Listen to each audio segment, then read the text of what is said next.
مدینہ شریف میں ایک خوبصورت عورت رہا کرتی تھی، بڑی ہی حسین و جمیل تھی۔ وہ مسجد نبوی میں نماز پڑھنے کے لیے جایا کرتی تھی۔ پہلے یہ تھا کہ مسجد نبوی میں مرد عورتیں اکٹھی نماز پڑھا کرتی تھیں۔ ایک دن یہ خوبصورت عورت نماز پڑھنے کے لیے جا ہی رہی تھی کہ کسی نوجوان نے اس کا راستہ روک لیا۔ ایک دن گزرا، 2 دن، 3 دن، 4 دن، 5ویں دن یہ عورت بول ہی پڑی، او نادان تجھے کیا تکلیف ہے؟ تو کیوں میرا راستہ روکنے کی کوشش کر رہا ہے؟ اس نے کہا کوئی خاص تکلیف نہیں ہے، بس تکلیف یہ ہے کہ تیرا حسن مجھے بھا گیا ہے، میں تیرے حسن پہ قربان ہو گیا ہوں، لہٰذا میں تجھ سے محبت کر بیٹھا ہوں، تجھے اپنانا چاہتا ہوں۔ اس نے کہا اچھا تو مجھے اپنانا چاہتا ہے؟ کہا جی ہاں۔ کہا مجھے اپنانے کے لیے میری ایک شرط ہے، اگر وہ شرط تو پوری کرے تو بس میں تیری ہوگی۔ اس نے کہا جلدی بتاؤ کون سی شرط ہے؟ تیرے جیسی حسین و جمیل عورت کو پانے کے لیے اگر آسمان سے تارے بھی توڑ کے لانے پڑے تو میں لانے کے لیے تیار ہوں، جلدی بتاؤ کون سی شرط ہے؟ اس خوبصورت عورت نے کہا جی میری کوئی لمبی چوڑی شرط نہیں ہے، بس شرط یہ ہے کہ مجھے پانے کے لیے 40 دن حضرت سیدنا عمر فاروق کے پیچھے نماز پڑھنی پڑے۔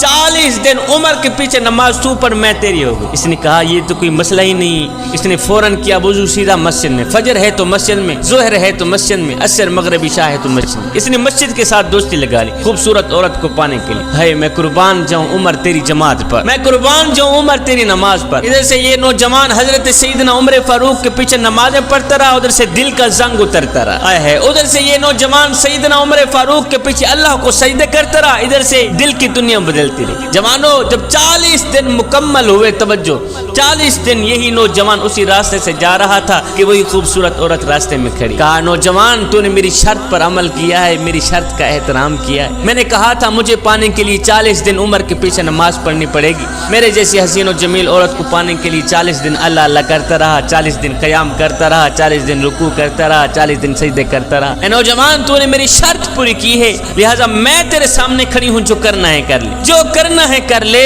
یہ سننے کے بعد اس نوجوان نے اپنا سر اٹھایا، سر اٹھا کر کہنے لگا مائی اب اپنے گھر کی طرف راہ لے، اب مجھے تیری کوئی ضرورت نہیں رہی، اس لیے کہ عمر نے میرے دل کا تعلق میرے رب سے جوڑ دیا ہے۔